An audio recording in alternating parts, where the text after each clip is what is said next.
So I sent messengers from the wilderness of Kedemoth to Sihon the king of Heshbon, with words of peace, saying, Let me pass through your land. I will go only by the road. I will turn aside neither to the right nor to the left. You shall sell me food for money, that I may eat, and give me water for money, that I may drink.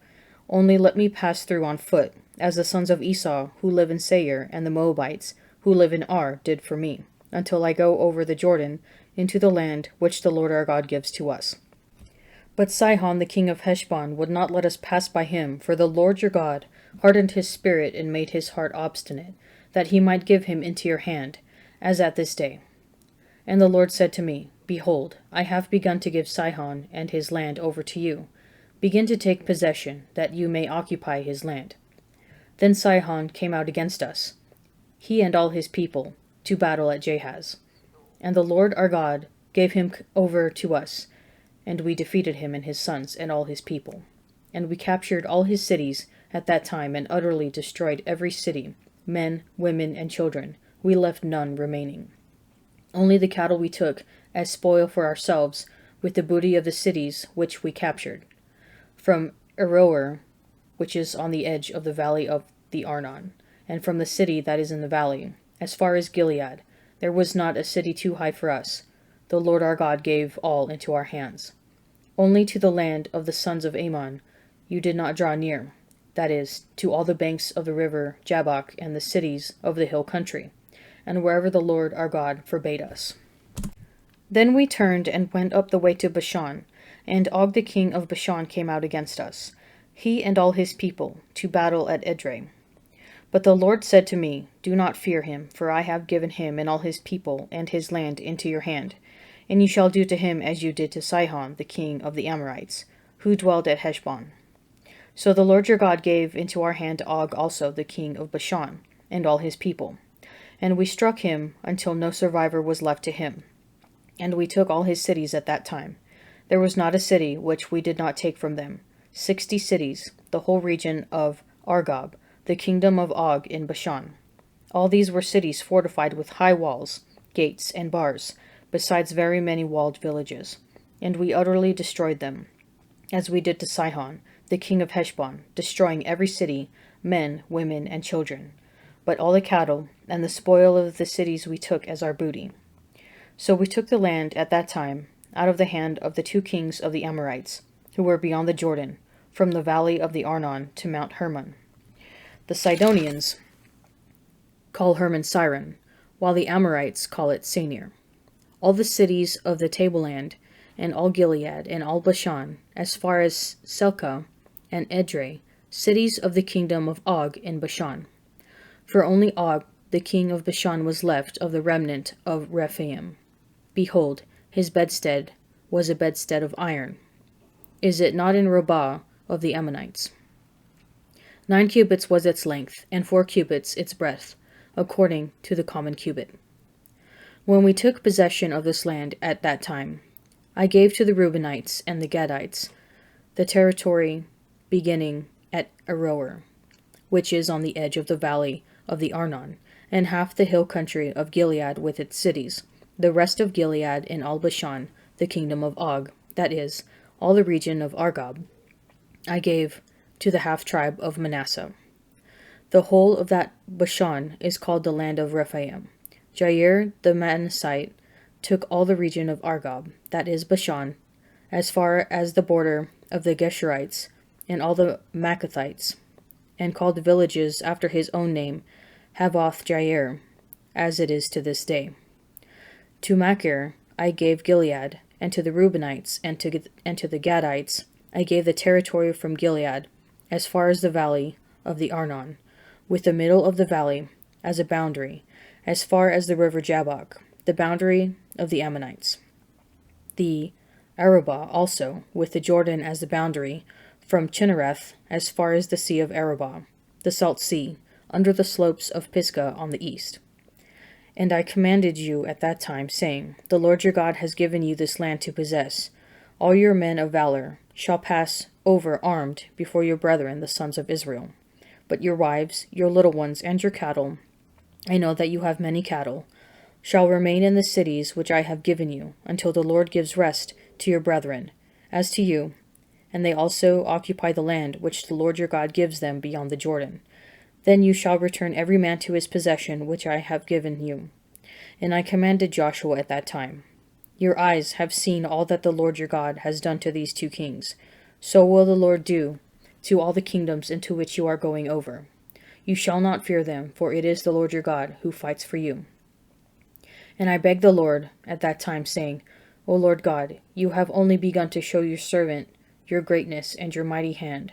For what God is there in heaven or on earth, who can do such works and mighty acts as yours?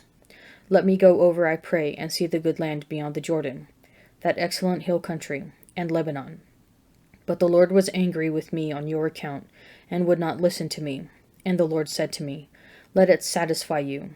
Speak no more to me of this matter. Go up to the top of Pisgah, and lift up your eyes westward and northward, and southward and eastward, and behold it with your eyes, for you shall not go over this Jordan.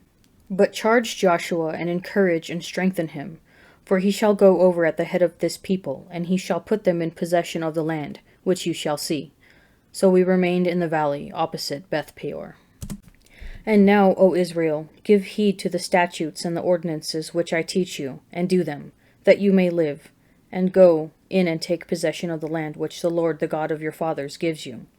You shall not add to the word which I command you, nor take from it, that you may keep the commandments of the Lord your God, which I command you. Your eyes have seen what the Lord did at Baal Peor. For the Lord your God destroyed from among you all the men who followed the Baal of Peor. But you, who held fast to the Lord your God, are all alive this day. Behold, I have taught you statutes and ordinances, as the Lord my God commanded me, that you should do them in the land which you are entering to take possession of it. Keep them and do them, for that will be your wisdom and your understanding in the sight of all the peoples, who, when they hear all these statutes, will say, Surely this great nation is a wise and understanding people. For what great nation is there that has a God so near to it as the Lord our God is to us, whenever we call upon him? And what great nation is there that has statutes and ordinances so righteous as all this law which I set before you this day? Only take heed and keep your soul diligently, lest you forget the things which your eyes have seen, and lest they depart from your heart all the days of your life. Make them known to your children and your children's children, how on the day that you stood before the Lord your God at Horeb, the Lord said to me, Gather the people to me, that I may let them hear my words, so that they may learn to fear me all the days that they live upon the earth, and that they may teach their children so. And you came near and stood at the foot of the mountain, while the mountain burned with fire to the heart of heaven, wrapped in darkness, cloud, and gloom. Then the Lord spoke to you out of the midst of the fire. You heard the sound of words, but saw no form. There was only a voice.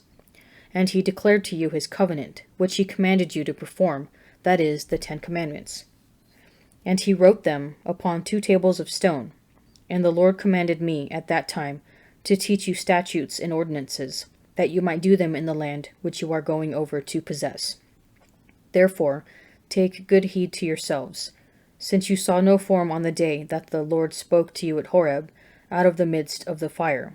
Beware lest you act corruptly by making a graven image for yourselves, in the form of any figure, the likeness of male or female, the likeness of any beast that is on the earth, the likeness of any winged bird that flies in the air, the likeness of anything that creeps on the ground, the likeness of any fish that is in the water under the earth. And beware lest you lift up your eyes to heaven, and when you see the sun and the moon and the stars, all the host of heaven, you be drawn away and worship them and serve them, things which the Lord your God has allotted to all the peoples under the whole heaven. But the Lord has taken you and brought you forth out of the iron furnace, out of Egypt, to be a people of his own possession, as at this day. Furthermore, the Lord was angry with me on your account, and he swore that I should not cross the Jordan, and that I should not enter the good land which the Lord your God gives you for an inheritance. For I must die in this land, I must not go over the Jordan, but you shall go over and take possession of that good land. To the choirmaster, a psalm of David, a song. Blessed be the Lord, who daily bears us up. God is our salvation. Selah. Our God is a God of salvation, and to God, the Lord, belongs escape from death. But God will shatter the heads of his enemies, the hairy crown of him who walks in his guilty ways. The Lord said, I will bring them back from Bashan, I will bring them back from the depths of the sea, that you may bathe your feet in blood, that the tongues of your dogs may have their portion from the foe. Your solemn processions are seen, O God, the processions of my God, my King, into the sanctuary. The singers in front, the minstrels last, between them maidens playing timbrels. Bless God in the great congregation, the Lord, O you who are of Israel's fountain. There is Benjamin, the least of them, in the lead, the princes of Judah in their throng, the princes of Zebulun, the princes of Naphtali. Summon your might, O God. Show your strength, O God, you who have wrought for us. Because of your temple at Jerusalem, kings bear gifts to you. Rebuke the beasts that dwell among the reeds, the herd of bulls with the calves of the peoples. Trample underfoot those who lust after tribute. Scatter the peoples who delight in war. Let bronze be brought from Egypt. Let Ethiopia hasten to stretch out her hands to God. Sing to God, O kingdoms of the earth. Sing praises to the Lord. Selah. To him who rides in the heavens, the ancient heavens. Behold, he sends forth his voice, his mighty voice. Ascribe power to God, whose majesty is over Israel, and his power is in the skies. Awesome is God in his sanctuary, the God of Israel. He gives power and strength to his people. Blessed be God. And immediately, while he was still speaking, Judas came, one of the 12, and with him a crowd with swords and clubs, from the chief priests and the scribes and the elders. Now the betrayer had given them a sign, saying, The one I shall kiss is the man. Seize him and lead him away safely. And when he came, he went up to him at once and said, Master. And he kissed him. And they laid hands on him and seized him. But one of those who stood by drew his sword and struck the slave of the high priest and cut off his ear. And Jesus said to them, Have you come out as against a robber with swords and clubs to capture me? Day after day I was with you in the temple teaching, and you did not seize me. But let the scriptures be fulfilled. And they all deserted him and fled. And a young man followed him, with nothing but a linen cloth about his body. And they seized him, but he left the linen cloth and ran away naked. Dying words in the Bible are always important. The Book of Deuteronomy can be seen as Moses' last will and testament. It's the last message of one of the most important figures in the Bible to a new generation of Israelites who are preparing to enter the promised land. As Moses tells this new generation the story of salvation history, one of the main things he wants to convey is that God will always fight for his children. If God is not fighting our battles, then we will surely lose. This is an important point for understanding what Jesus will do and teach in the Gospels. Jesus will fight the ultimate battle on our behalf, defeating sin and death itself. In the reading from the Gospel of Mark, St. Peter struggles to understand this concept. As Judas leads the soldiers to arrest Jesus, Peter takes matters into his own hands, as we are often prone to do. Jesus' response, however, is startling. After Peter cuts off the ear of one of the soldiers, Jesus actually heals it. He is not afraid. He is in complete control, even in the midst of his arrest. He's trying to show Peter and us that if we put our trust in him to fight our battles, we have nothing to fear. How can you put more trust in Jesus to take care of the difficulties that arise in your own life?